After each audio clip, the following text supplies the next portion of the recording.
आज के कार्यक्रम में आपका स्वागत।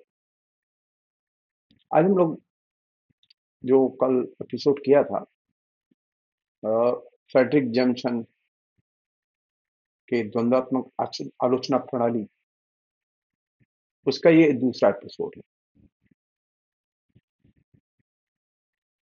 कल हमने जहाँ बात खत्म की थी वो ये था कि अ, सारी दुनिया की जो साहित्य सैद्धांत की है या सैद्धांत की दर्शन इनका जो विमर्श है उस पर एंग्लो अमेरिकन इंपिरिकल रियलिज्म का व्यापक प्रभाव है और इस चीज को जेमसन ने रेखांकित किया है। और ये जो स्कूल है पूरा का पूरा,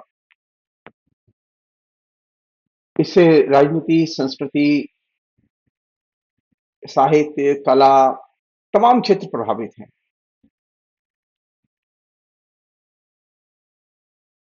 और इस का ये मानना है, इस स्कूल का, कि ये जो द्वंदात्मक विचार होते हैं, डायलेक्टिकल जो आइडियाज होते हैं, वे समाज और संस्कृति के लिए, राजनीति के लिए खतरनाक है। ये एक तरह से हम ये कहें कि एंग्लो अमेरिकन इंपिरिकल रियलिज्म जो है वो गोमुख है तमाम मार्क्सवाद विरोधी, परिवर्तन विरोधी स्कूल का। और साहित्य में द्वंदात्मक प्रणाली का ये घनघोर विरोधी है, मार्क्सवाद का घनघोर विरोधी है। इसके विपरीत फ्रेडरिक जैमसन ने द्वंदात्मक प्रणाली का जो लक्ष्य रेखांकित किया वो बहुत महत्वपूर्ण है। द्वंदात्मक प्रणाली का लक्ष्य क्या है? द्वंदात्मक प्रणाली का ये लक्ष्य यह है कि समाज में सभी किस्म की जो सामाजिक चेतना के रूप हैं उनकी छानबीन करना। जो आर्थिक, कानूनी, नैतिक जो सवाल है उनके उत्तर खोजना और राजनीतिक समानता की भाषा की खोज करना, जिससे कि जो समाज में आर्थिक असमानता है उसे हम दूर कर सकें और उस आर्थिक असमानता को समझने में इससे मदद मिलेगी। साथ ही साथ पूंजीवादी जो फ्रीडम है उसके बारे में जो तरह तरह के संदेह उठे हैं उनके उत्तर भी खोजे जाएं। जेमसन ने रेखांकित किया है कि जो अ, साहित्यिक सांस्कृतिक समीक्षा है वो इस दिशा में काम करने में असफल रही है। ये चीज जितनी अंग्रेजी आलोचना के बारे में लागू होती है उतनी ही ये बात हिंदी आलोचना पर लागू होती है। जरूरत किस बात की है? जेमसन के शब्दों में जरूरत इस बात की है कि अंदर एवं बाहर अस्तित्व, यानी सामाजिक अस्तित्व या व्यक्ति के अस्तित्व और इतिहास, वर्तमान जीवन के जो अमूर्त सवाल हैं उन्हें और जो समस्याएं हैं उन्हें हम आलोचना के केंद्र में लाएं।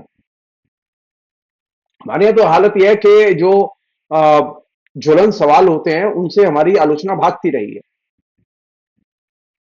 वो साहित्य के हों, संस्कृति के हों, अर्थशास्त्र के हों, इन प्रश्नों पर वे उनका कोई स्टैंड नहीं।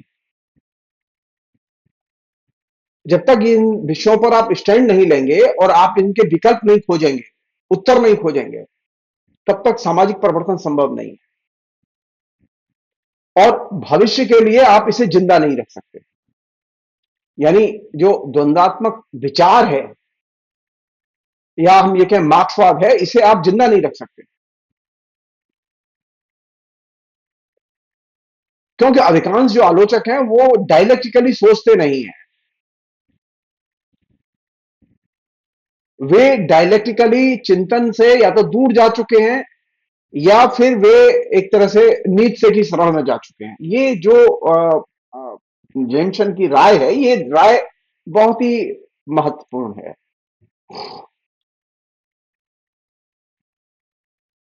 तो जो लोग सोचते हो कि मार्क्सवादी आलोचना लिखने का अर्थ है किसी केंद्रित व्याख्या की जाए, लिखा है ना लोगों ने मार्क्सवादी आलोचना ने हिंदी में, आपको जीवन के किसी भी महत्वपूर्ण सामाजिक आर्थिक प्रश्न के उत्तर उनकी आलोचना में नहीं मिलेंगे। उनके लेखन में किसी भी महत्वपूर्ण सामाजिक राजनीतिक आर्थिक ज्वलन समस्या के बारे में कोई गंभीर विश्लेषण नहीं मिलेगा।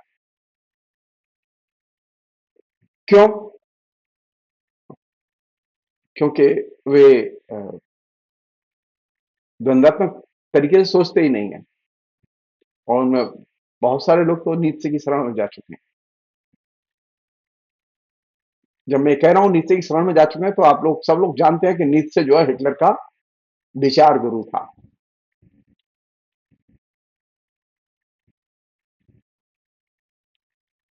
तीन स्तर हैं जिन पर के डायलेक्ट्रिकल क्रिटिसिज्म का आधार टिका हुआ है या उस पर काम करने की जरूरत है। जेमसन ने उसी पर अपना काम भी किया है। वो ये कि पहला लेवल ये है कि चीजें कैसे व्यक्त होती हैं।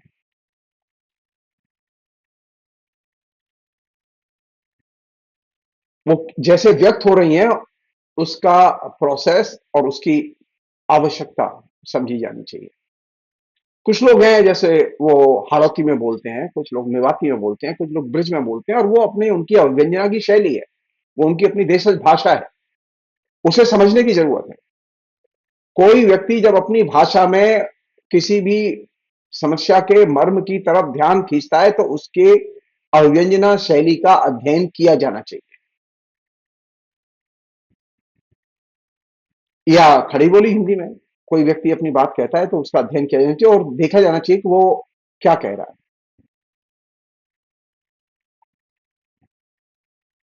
दूसरा स्तर यह है कि जो बात कही गई है उसमें कोई ऐतिहासिक आख्यान है क्या, या कोई छोटी मोटी समस्या उठाई गई है। तो द्वंदात्मक प्रणाली का पहला लक्ष्य है अव्यंजना के दायरों को खोलना और उनका अध्ययन करना। वहां कोई बंधन नहीं है,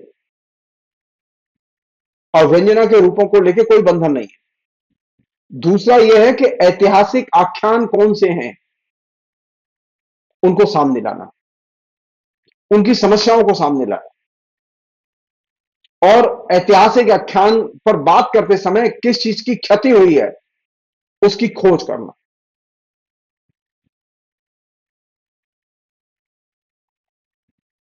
मसलन भारतेंदु युग को लेकर नवजागरण और नवजागरण की बहुत बात की गई है।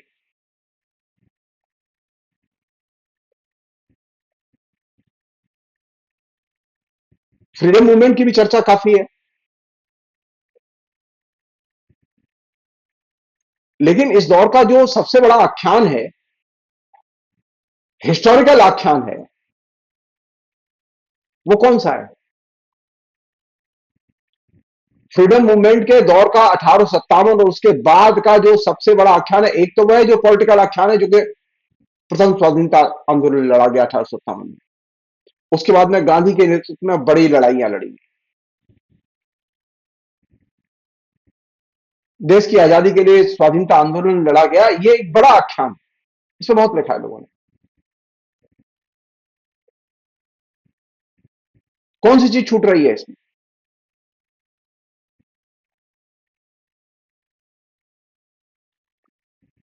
किसान और किसान का जीवन,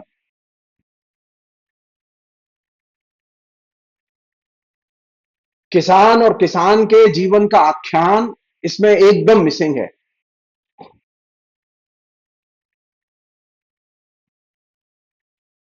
36 में किसान केंद्र में आता है, प्रेमचंद के साथ किसान रचना के केंद्र में आता है, मूल्यांकन केंद्र में तब भी नहीं आता।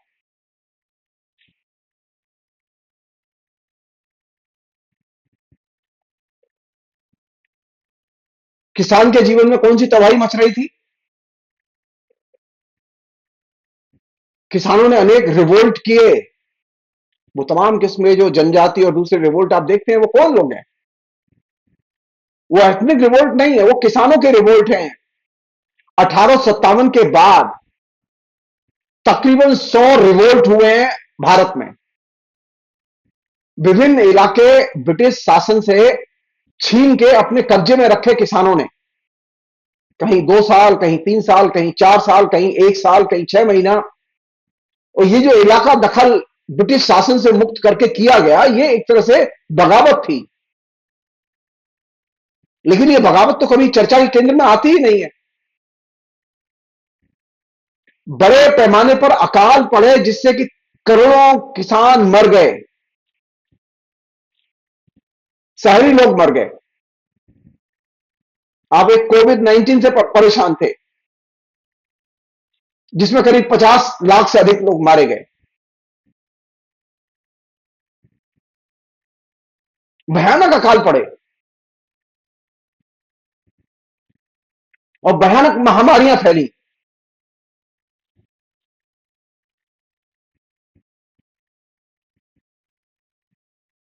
आयरनी देखिए आप कि जब आप ऐतिहासिक आख्यान की बात करते हैं, आप प्रथम असहयोग आंदोलन की बात करते हैं, लेकिन प्रथम असहयोग आंदोलन के करीब ही 1918 में जो महामारी फैली, उसका कोई डिस्कोर्स ही नहीं है, कोई विमर्श ही नहीं है, कोई आलोचना ही नहीं है। महामारियों में लाखों किसानों का मारा जाना, ये हमारे विमर्श का हिस्सा क्यों नहीं बना?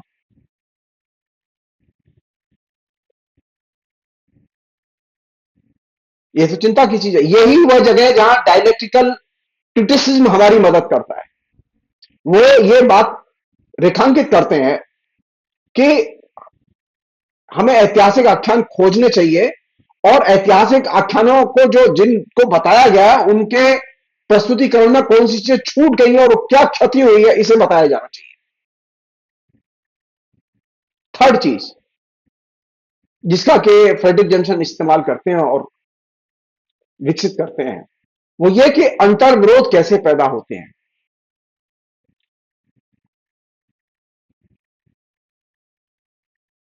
डायलेक्टिकल प्रणाली का ये बहुत महत्वपूर्ण एलिमेंट है, कंट्राडिक्शन की खोज करना, कंट्राडिक्शन पर ध्यान केंद्रित करना, उनकी व्याख्या करना।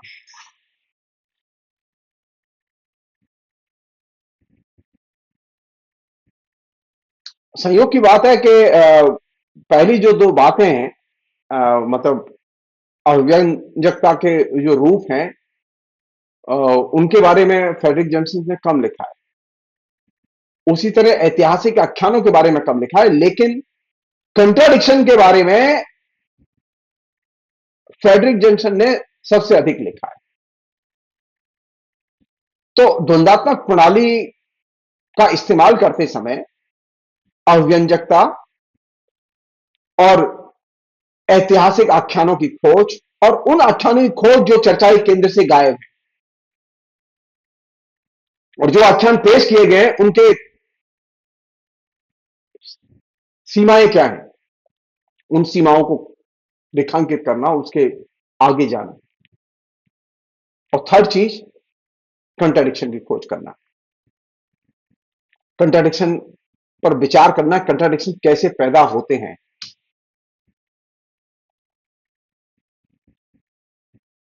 ये तीनों ही चीजें एक दूसरे से अभिन्न रूप से जुड़ी हुई हैं और इन तीनों ही का इस्तेमाल किया जाना चाहिए।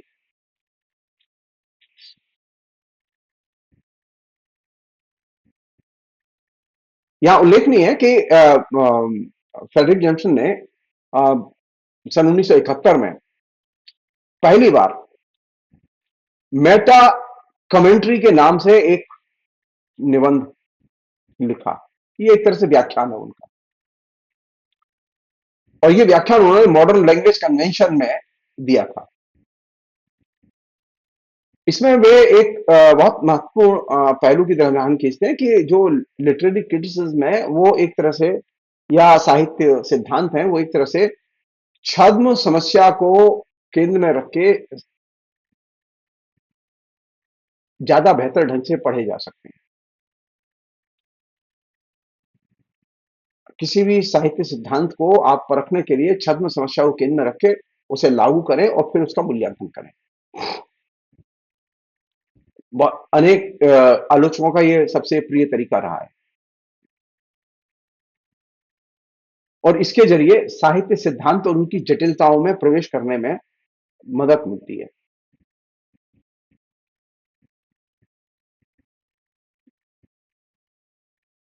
फ्रेडरिक जॉनसन ने इस पद्धति का इस्तेमाल करते समय जो दो बहुत महत्वपूर्ण फिनोमिना इस बीच में विकसित हुए आलोचना में, वो एक था कि व्याख्या का अंत, डेथ ऑफ इंटरप्रिटेशन,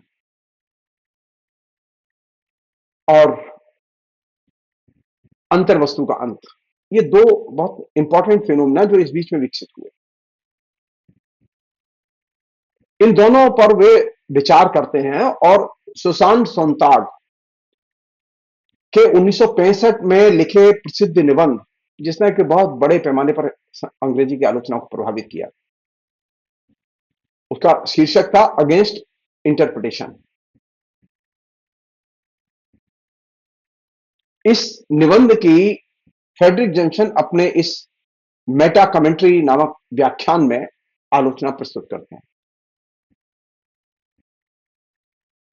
और ये बात रेखांकित करते हैं कि सुशांत सोनटाग का ये जो निबंध है, मैंने उम्बर्तो इको वाली पुस्तक में इस निबंध की और इसके से जुड़े हुए दूसरे पहलुओं की और दूसरी चीजों की जो कि इंटरप्रिटेशन से जुड़ी हुई हैं, उनकी मैंने डिटेल्स में चर्चा की है। जो लोग इंटरेस्टेड हो वो लोग उस पुस्तक के जरिए पढ़ सकते हैं। और ये जो द्वंदात्मक प्रणाली है, इस द्वंदात्मक प्रणाली का भी नामवर सिंह वाली पुस्तक में और रामविलास वाली पुस्तक में, दोनों में जिक्र किया है मैंने।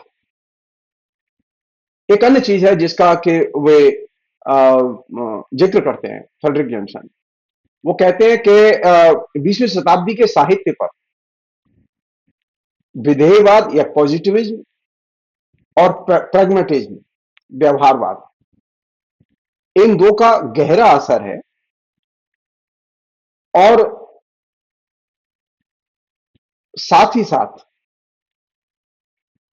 अस्तित्ववाद, रूसी रूपवाद और संरचनावाद, इन तीन बड़े स्कूलों ने ये जो अंतर्वस्तु का जो प्रश्न है, इस पर गंभीरता से विचार किया है,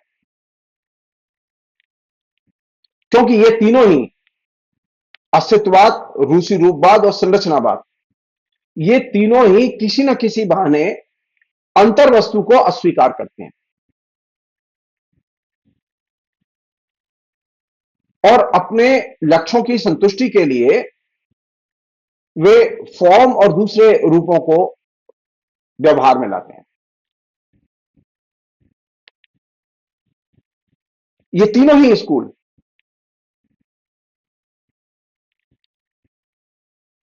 जीवन का जो सब्सटेंस है, जीवन का सब्सटेंस फॉर्म नहीं है, जीवन का सब्सटेंस है प्रोडक्शन रिलेशन, उत्पादन के संबंध।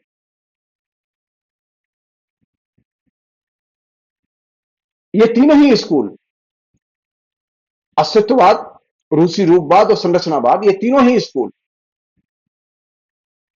जीवन के सारवान रूप को अस्वीकार करते हैं और अन्य चीजों पर ज्यादा जोर देते हैं।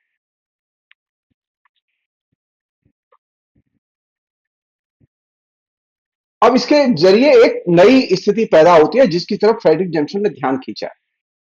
वो नई स्थिति क्या पैदा होती है? वो नई स्थिति यह पैदा होती है कि जो फिनोमिना आलोचना में डेवलप हुआ है, इधर भी है।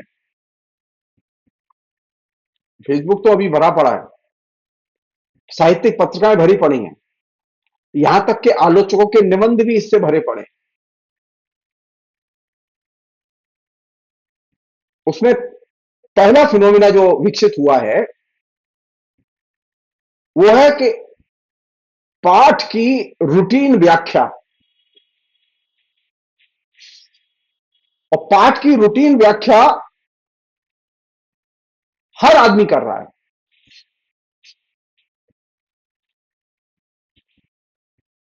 जो कि जैसे कि हमको सरल व्याख्या।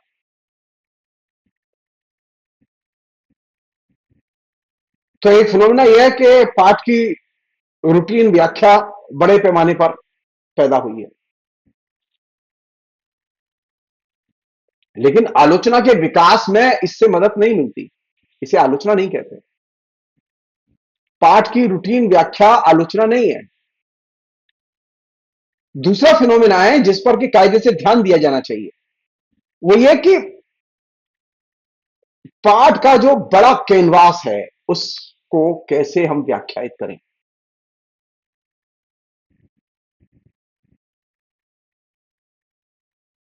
पाठ के बड़े कैनवास को फ्रेडरिक जैक्सन महत्वपूर्ण मानते हैं।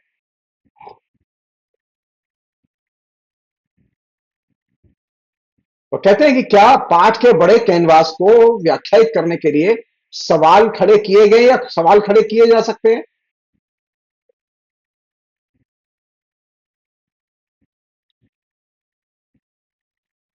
फ्रेडरिक जैक्सन का मानना है कि हाँ, सवाल खड़े किए जा सकते हैं,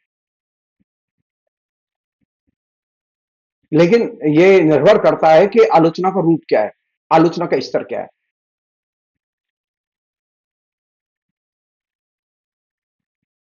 इसी क्रम में फ्रेडरिक जैक्सन ने बहुत ही इंटरेस्टिंग चीज कहते हैं। वो कहते हैं कि प्रश्न यह नहीं है कि पाठ की व्याख्या कैसे करें, सवाल यह है कि व्याख्या करना क्यों चाहते हैं। यानी रेमंड विलियम्स के अगर शब्दों में कहें, अ, आपकी इंटेंशन क्या है,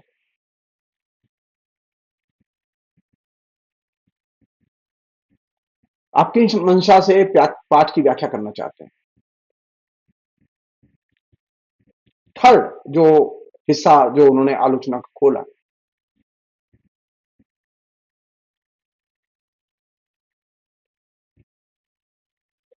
वो ये कि मूल्यांकन और पुनर्मूल्यांकन के या विमर्श के लिहाज से सामाजिक स्तर पर और विमर्श के स्तर पर पाठ के ऐतिहासिक परिप्रेक्ष्य के पुनर्मूल्यांकन की जरूरत है। कोई भी पाठ हो, इससे आलोचना की नई दिशाएं खोली जा सकती हैं। जैसे मैं आपके सामने मैं एक समस्या रख रहा हूं। रामायण की बहुत सारी व्याख्याएं हुई हैं, हम उस व्याख्याओं में नहीं जा रहे।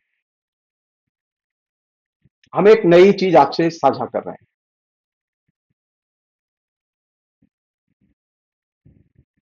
सवाल यह है कि तुलसीदास ने रामायण में किस तरह के परिवार के प्रति अपनी सहानुभूति व्यक्त की है। एक परिवार वह है जो कि दशरथ का है, दशरथ के कई रानियां हैं, और एक परिवार वह है जो राम का है जिसकी एक रानी है। सवाल यह है कि तुलसी की सहानुभूति किसके साथ, राम के परिवार के साथ है या दशरथ के परिवार के साथ है। आप पाएंगे कि तुलसी की पूरी सहानुभूति रामायण में राम के एकल परिवार पर टिकी हुई है। सब लोग जानते हैं कि 1947 के पहले तक भारत में किसी भी व्यक्ति को एक से अधिक शादी करने की का अधिकार था। तुलसी किस तरह के परिवार को केंद्र में लाते हैं, एकल परिवार, जो 47 के बाद में संविधान में अभी केंद्र में आया।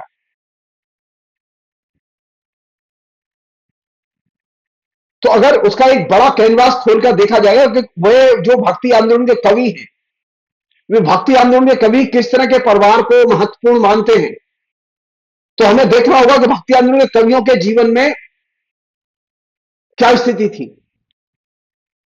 भक्ति आंदोलन के जितने भी कवि हैं, दक्षिण भारत से लेके उत्तर भारत तक तमिल संगम आलवार संतों की परंपरा से लेके सूर कबीर तुलसी वगैरह तक रसखान रहीम तक सब अधिकांश कवियों की शादी एक स्त्री से हुई और एकल परिवार था। तो मैं अगर एक बड़े कैनवास में रखे और एक नई समस्या की खोज करूं तो परिवार एक बहुत बड़ी समस्या है कि आखिर परिवार कैसा होना चाहिए। और जो हमारे लेखक हैं उन्होंने किस तरह के आदर्श परिवार का आचरण किया और आदर्श परिवार को चित्रित किया। तो इससे आलोचना की नई दिशाएं निश्चित तौर पर खुलती हैं। यही वो ढांचा है जिसके आधार पर फ्रेडरिक जेम्सन ने मेटा कमेंट्री नामक व्याख्यान अपना विकसित किया। इसमें वो कहते हैं कि पाठ की व्याख्या की जरूरत नहीं है। मुझे ये नहीं बताना कि रामायण की पंक्तियों में दोहों में चौपाइयों में सवैया में क्या लिखा हुआ है और उसका अर्थ क्या है, मुझे आता भी नहीं है। जरूरत यह है कि हम ये देखें कि कौन सी चीज ऐसी है जिस पर कि कायदे से आज के संदर्भ में विचार किया जाना चाहिए। और यही वो जगह है जहां पर वो कहते हैं कि पाठ की व्याख्या की जरूरत नहीं है। व्याख्या तो पाठ में निहित है। पाठ तो अपना अर्थ स्वयं ही व्यक्त करता है। फ्रेडरिक जेम्सन कहते हैं कि हमें इसके आगे निकल के देखना चाहिए और सोचना चाहिए। हमारे यहां की आलोचना की मुश्किल है को पाठ की व्याख्या और पुनर्व्याख्या में लगी हुई। तुलसी ने ये नहीं ये कहा, ये नहीं ये कहा। अरे नहीं, उसके बाहर निकलो। पाठ मेरे लिए कच्ची सामग्री है। ये मेरे नहीं, जेम्सन के शब्द हैं। आमतौर पर उसे कंटेंट कहते हैं, अंतर्वस्तु कहते हैं।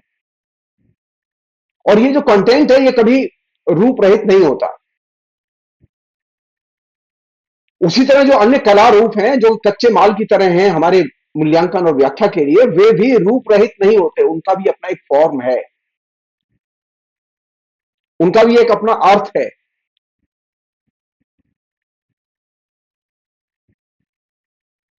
और ये अर्थ बाहर से मतलब आप महसूस कर सकते हैं।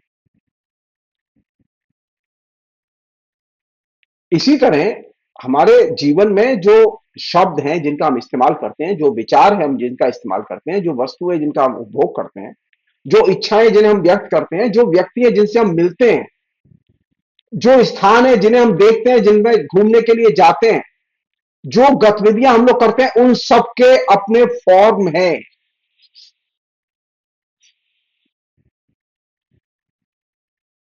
वे कभी फॉर्म रहित या अर्थ रहित नहीं होते।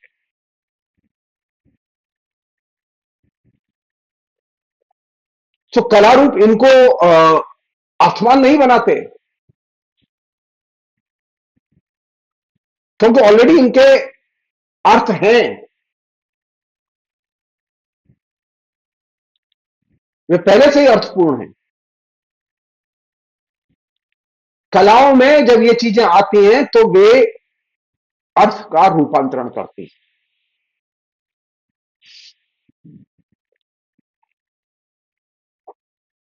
या ये कह सकते हैं कि अर्थ का नया संयोजन हमारे सामने आता है। वो ज्यादा सघन और ज्यादा प्रभावित करने वाला होता है। और ये पूरी की पूरी प्रक्रिया मनमानी प्रक्रिया नहीं है। इसके अपने तर्क हैं जो कि एब्स्ट्रैक्ट में अमूर्तन में चलते रहते हैं। यह भी कह सकते हैं कि विचार हमेशा पाठ से स्वतंत्र विचरण करते हैं। हम लोगों की आदत है विचार को पाठ में खोजने की। जैसे मैंने आपसे कहा ना कि मैंने एक समस्या रखी आपके सामने,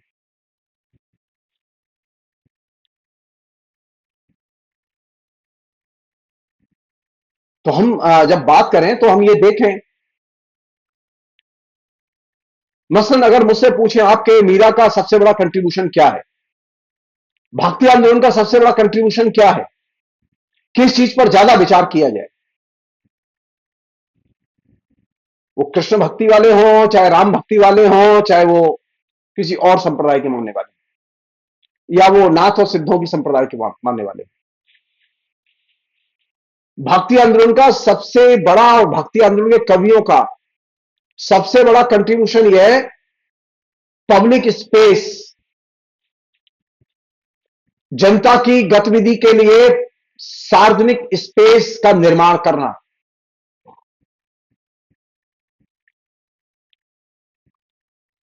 मीरा ने यह काम किया अपने तरीके से। मीरा जाती थी, और जहां जाती थी वहां भजन गाती थी और नाचती थी। कहां? मंदिरों में।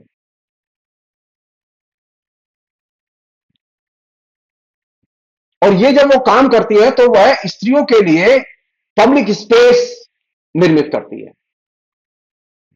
मीरा के पहले कोई जिक्र नहीं मिलता कि स्त्रियां जाती थी और वो पब्लिक स्पेस में ये इस तरह काम करती थी। सो भक्ति आंदोलन के कवि जो काम करते हैं उस पर चर्चा है ही नहीं। हालत यह है कि हमारे पास में पब्लिक स्पेस जो है उसके दायरे क्या हैं, उसके नए दायरे क्या हो सकते हैं, वो कैसे खोले जाने चाहिए, उसकी समस्याएं क्या हैं, हम उस पर बात ही नहीं करते।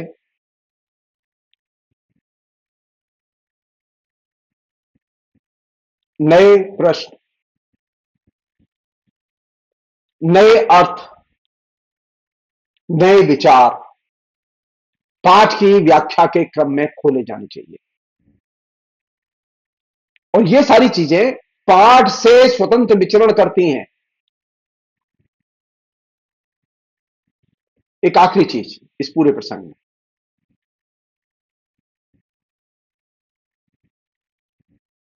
वो ये कि ये जो मेटा कमेंट्री है, इस मेटा कमेंट्री का लक्ष्य है जो दमित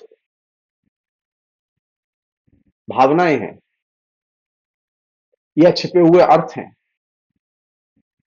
पाठ में, उनकी खोज करना। ये जो दमित स्थिति है या पाठ में जो अर्थ छिपा हुआ है वो किन कारणों से छिपा हुआ है, इसकी खोज करना। और इसी को वे, इस खोज को ही वे कल्चरल लॉजिक कहते हैं।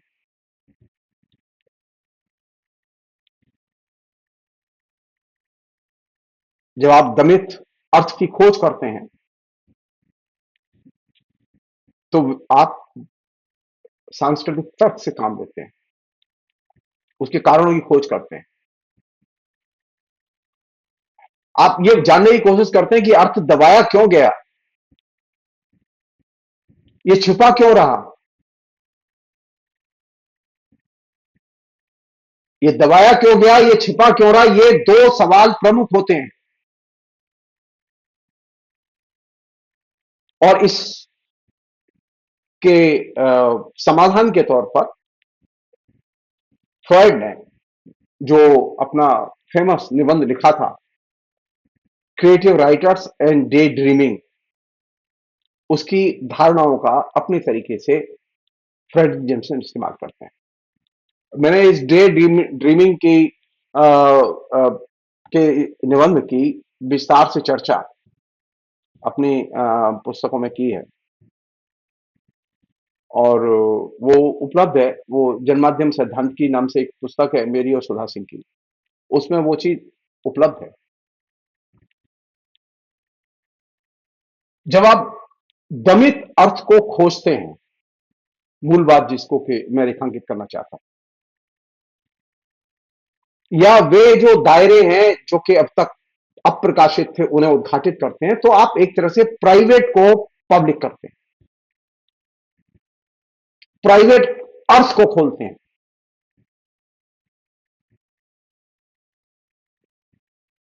और इसके लिए लेखक करता यह है कि अपनी अभिव्यक्ति के लिए इन दायरों का फैंटेसी और फैटिसिज्म के जरिए, यानी बहुत सारा हमारे यहाँ जो ये जो राधा कृष्ण, राम सीता, ये जो फैटिसिज्म है,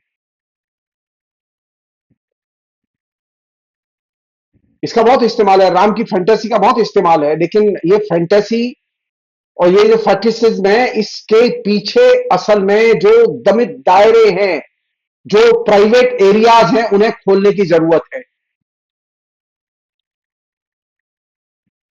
उन पर बहस करने की जरूरत।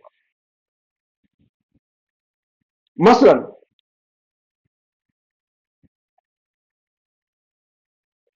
सब लोग जानते हैं कि रावण सीता का अपहरण करके ले गया। रावण ने जबरदस्ती शादी की थी क्या? नहीं।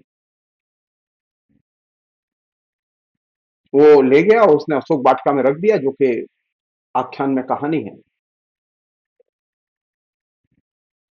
वो किस चीज का इंतजार कर रहा है? वो सहमति का इंतजार कर रहा है।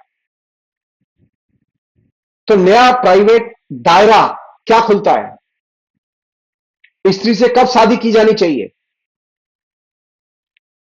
जब वो अपनी सहमति दे।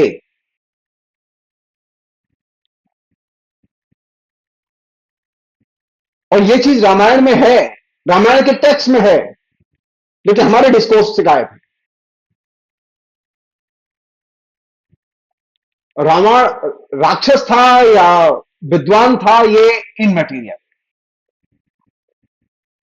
रावण एज ए पात्र सीता के साथ जो आचरण करता है, उसमें वह कौन सी चीज है जिस पर के ध्यान देता है? वो ध्यान देता है इस बात पर कि सीता जब तक अपनी सहमति नहीं देंगी, मैं शादी नहीं करूंगा।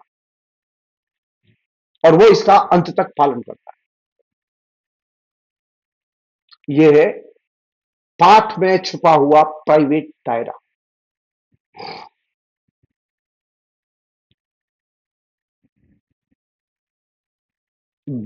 ये जो दमित या छिपे हुए अर्थ को खोजने का मतलब यह है कि उसे सार्वजनिक करना, यानी प्राइवेट को पब्लिक करना। और जब आप प्राइवेट को पब्लिक करते हैं, तो आप इसका मूल्यांकन करते समय मजबूर होते हैं मोड ऑफ प्रोडक्शन की तरफ जाने के लिए, कि जिस जमाने में ये रचना लिखी गई, उस जमाने के उत्पादन के संबंध क्या हैं।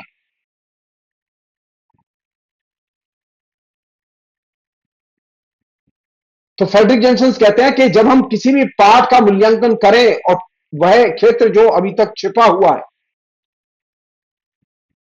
दमित क्षेत्र है, उसका जब हम उद्घाटन करें, तो हम ये जानने की कोशिश करें कि उस समाज में, जिस समाज का चित्रण किया गया, उस समाज में उत्पादन के संबंध क्या है, मोड ऑफ प्रोडक्शन क्या है। और जब आप मोड ऑफ प्रोडक्शन की तरफ जाएंगे, तो आपको सामूहिक बेचैनी नजर आएगी, जो उस एपिक में व्यक्त हुई है, उस रचना में व्यक्त हुई है। आपको जीवन स्तर की गुणवत्ता नजर आएगी, किस तरह का जीवन था।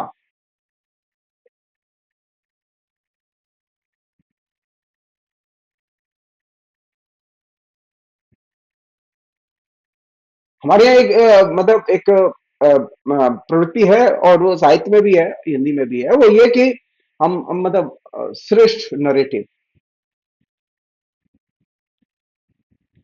और इस श्रेष्ठ नरेटिव का हम ये प्रचार करते रहते हैं, बहुत अच्छी कहानी है, बहुत अच्छी श्रेष्ठ कहानी है, उससे अच्छी कहानी नहीं लिखी गई।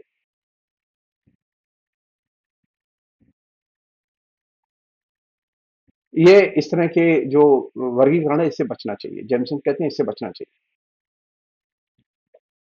हमारी जो और इस तरह के जो स्टीरियोटाइप यांत्रिक मूल्यांकन है, उससे भी बचना चाहिए।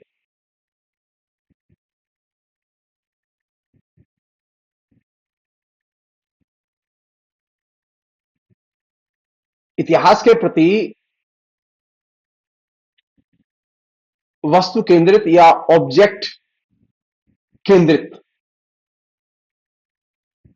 दृष्टिकोण पेश करने से भी बचना चाहिए।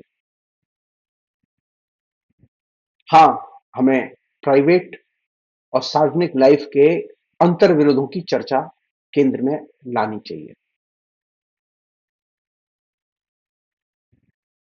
सामान्य तौर पर सार्वजनिक चीजों के साथ में उत्पादन के संबंधों का जो अंतर विरोध है, वह तो चर्चा में आता है। लेकिन प्राइवेट चीजों के साथ में उत्पादन के संबंधों का जो संबंध है वह चर्चा में नहीं आता। फ्रेडरिक जेंसेन कहते हैं कि प्राइवेट और सार्वजनिक दोनों ही क्षेत्रों के साथ उत्पादन के संबंधों का जो रिश्ता है उसका उद्घाटन किया जाना चाहिए, जो कंट्राडिक्शन है उसका उद्घाटन किया जाना चाहिए। साथ साथ इस बात पर देखना चाहिए कि समाज में संपदा का वितरण कैसे हुआ, संपदा का रूप क्या है,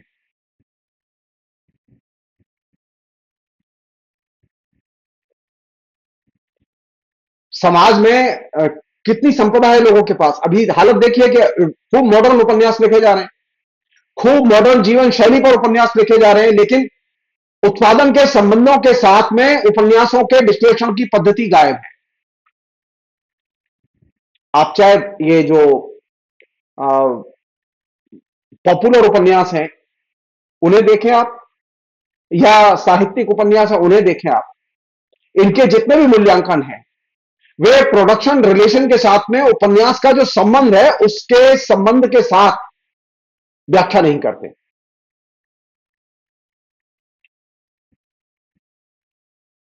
उत्पादन के संबंधों का कंट्राडिक्शन जुड़ा हुआ है उपन्यास की व्याख्या के साथ, वो चाहे पॉपुलर उपन्यास हो या वो साहित्यिक उपन्यास हो।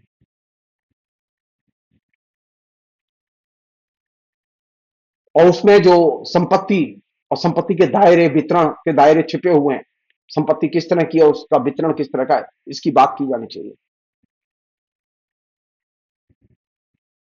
फ्रेडरिक जेंसेन ने इस बात पर बार बार जोर दिया है कि साहित्य की आलोचना करते समय इतिहासवाद से बचा जाना चाहिए।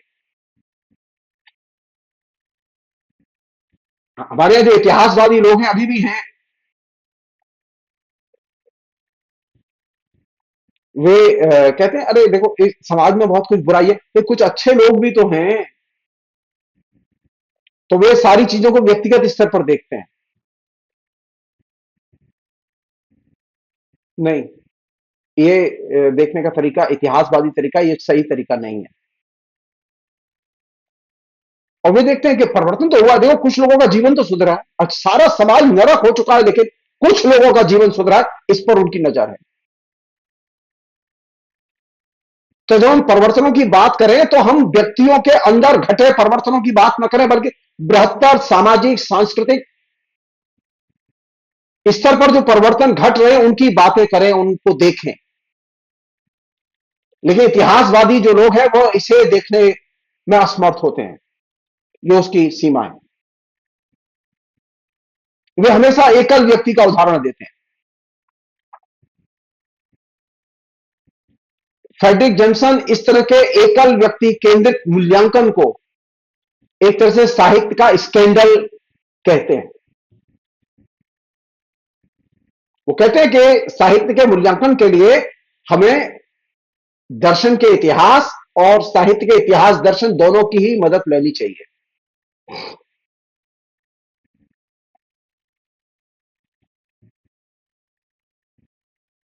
आखिरी चीज जो फ्रेडरिक जेंसन कहते हैं, जिसको कि मैं कह के ये बात रोकूंगा मैं, वो ये कि जो अंधकारमय क्षेत्र है साहित्य का, आलोचना का, उस क्षेत्र में प्रवेश करने की जरूरत है।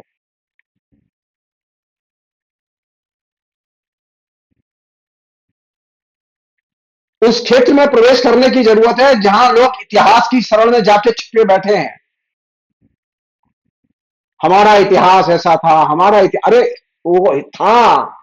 वर्तमान के जो अंधकार के क्षेत्र है उनका उद्घाटन करो।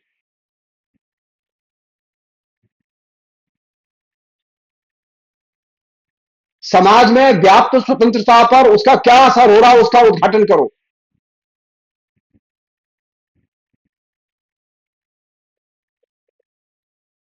इतिहास की शरण में छिप के रहना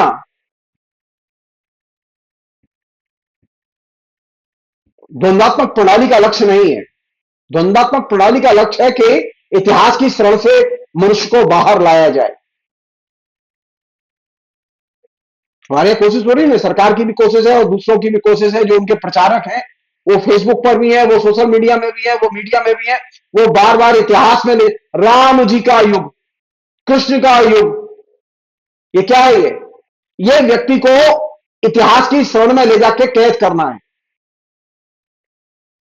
आलोचना का काम यह नहीं है कि वो व्यक्ति को इतिहास की शरण में ले जाके कैद करे, बल्कि आलोचना का काम है कि इतिहास की शरण से बाहर निकाले।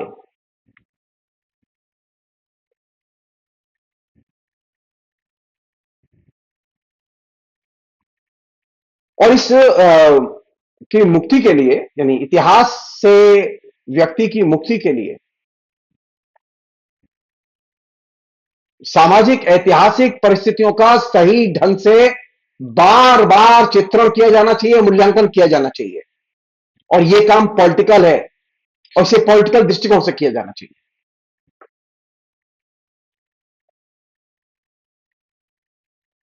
फ्रेडरिक जॉनसन ने बहुत साफ कहा है, मार्क्सिज्म एंड फॉर्म जो पुस्तक है उसमें उन्होंने बहुत साफ कहा है कि सांस्कृतिक अतीत से मुक्ति दिलाने में एकमात्र मार्क्सवाद ही हमारी मदद कर सकता है। जिन लोगों को आज मार्क्सवाद से नफरत है, जो मार्क्सवाद के प्रति अछूत भाव रखते हैं और कहते हैं कि मार्क्सवाद मर गया, ये उनको संबोधित है। ये चीज गैर मार्क्सवादी जितने भी स्कूल हैं वे आपको अतीत के प्रेतों से मुक्ति नहीं दिला सकते, वो चाहे जो भी हो।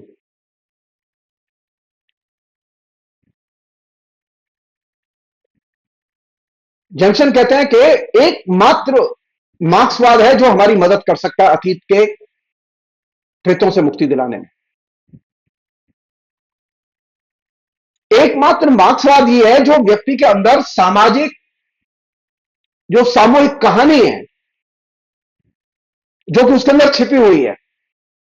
हर व्यक्ति के अंदर एक सामाजिक सामूहिक कहानी छिपी हुई है। उस सामाजिक सामूहिक कहानी के विभिन्न अर्थों को खोला जाना चाहिए। यही तो मार्क्सवाद है।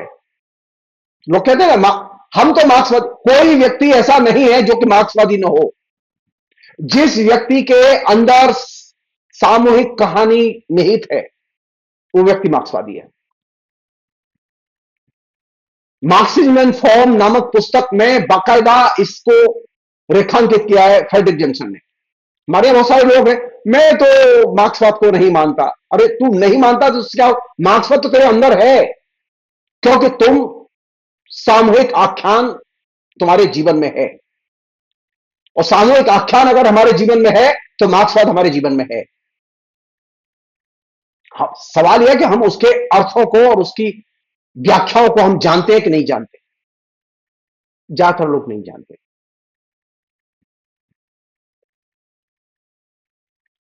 आमतौर पर क्या है कि हम अपनी आवश्यकता की जरूरत के हिसाब से, हम जो हमारी आवश्यकता है उसके हिसाब से हम स्ट्रगल करते हैं और उसको अर्जित करते हैं।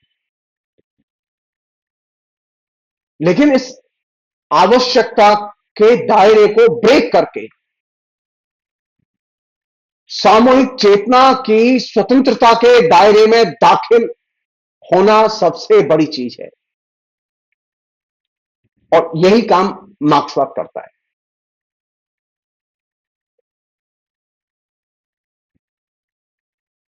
व्यक्ति के अंदर जो सामूहिक कहानियां हैं, हर व्यक्ति के पास में सामूहिक कहानियां, वो शिक्षित हो अशिक्षित हो, महिला हो पुरुष हो, कोई भी हो, बच्चा हो नौजवान हो, हर एक के पास में सामूहिक कहानियां हैं। और ये जो सामूहिक कहानी है, सवाल यह है कि सामूहिक कहानी को किस फ्रेम में देखें, या मार्क्सवाद के फ्रेडरिक जॉनसन कहते हैं मार्क्सवाद के किस फ्रेम में इसे विश्लेषित करें।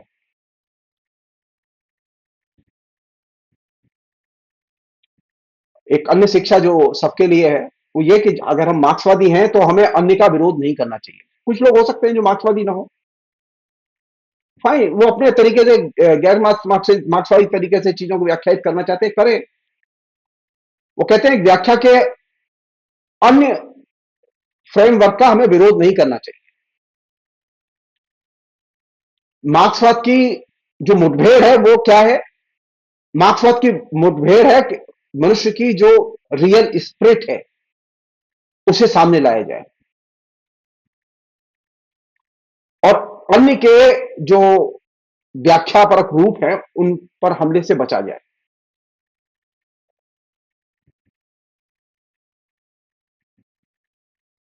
मार्क्सिज्म फॉर्म में फ्रेडरिक जेम्सन ने साफ लिखा है कि मार्क्सवाद विभिन्न सिद्धांतों में से एक सिद्धांत नहीं है, बल्कि इसके विपरीत यह इतिहास के सिद्धांतों का अंत है। हमारे यहाँ इतिहास के मतलब ढेर सारे सिद्धांत हैं देखने के, वो पढ़ाए जाते हैं हिस्ट्री में। सिद्धांतों के इतिहास का अंत है मार्क्सवाद। और फ्रेडरिक जेम्सन का फेमस नारा था कि हर चीज को ऐतिहासिक नजर से देखो। और ये नारा उन्होंने, जो उनकी फेमस पुस्तक है पॉलिटिकल अनकॉन्शस, उसमें उन्होंने इस नारे को केंद्र में रख के लिखा। तो पाठ को हमेशा ऐतिहासिक संदर्भ में देखने की आदत डालनी चाहिए और ऐतिहासिक संदर्भ के परे ले जाने की भी आदत डालनी चाहिए। ऐतिहासिक संदर्भ में तो देखते हैं लोग, लेकिन ऐतिहासिक संदर्भ के परे भी जा सकते हैं, इसकी तरफ भी ध्यान देना चाहिए और इतिहासवाद से बचना चाहिए और इतिहास की शरण में जीने से बचना चाहिए। मुझे स्वतंत्रता की शरण चाहिए। मुझे उन दायरों में जाना चाहिए जो अंधकार के दायरे हैं, जहां के आलोचना अभी नहीं पहुंची है। मुझे उनका उद्घाटन करना चाहिए। मुझे यह चीज जाननी चाहिए कि हर व्यक्ति के अंदर मार्क्सवाद होता है। जिस व्यक्ति के अंदर सामूहिक कहानी है, उस व्यक्ति के अंदर मार्क्सवाद है। और कोई व्यक्ति नहीं है मानव सभ्यता में जिसके अंदर सामूहिक कहानी न हो। और इस दृष्टि से अगर आप देखेंगे तो ये डायलेक्टिकल क्रिटिसिज्म एक बहुत ही महत्वपूर्ण आलोचना सिद्धांत है। फिलहाल डायलेक्टिकल क्रिटिसिज्म पर बस इतना ही। बहुत बहुत शुक्रिया।